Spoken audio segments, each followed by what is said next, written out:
Bago tayo mag-umpisa mga chong, pakilike muna na itong video dahil malaking tulong na iyan sa ating munting channel. Well, ito nga Magnolia Chicken Templados ay nasa tuktok nga ngayon ng PBA team standings na may 6 na panalo at wala pang talo. Kaya naman curious ang ibang mga fans kung ano nga ba ang sekreto ni Coach Chito Victolero pagdating sa kanyang mga players. Well, ayon pa kay Davis Calvin Abueva, no pressure sa mga players ang ginagawa ni Coach Chito Victolero dahil gusto nga ng Coach Chito na komportable ang kanyang mga players sa ginagampanan nilang respective roles sa kupunan. Kaya naman isa ito sa sikreto na ibinunyag kung bakit flawless ang Magnolia ngayong conference.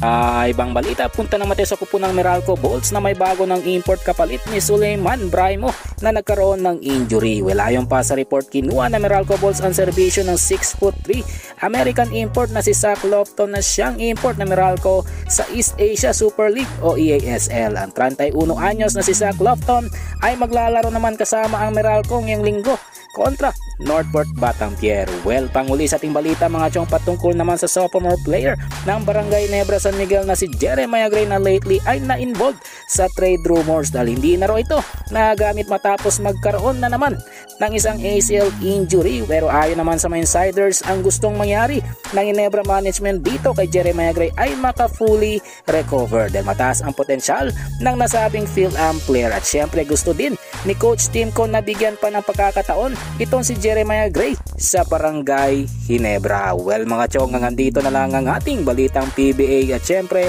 huwag kalimutan mag-subscribe at i-like itong video bilang pagsuporta. So this is Channel B. Once again, I'm out.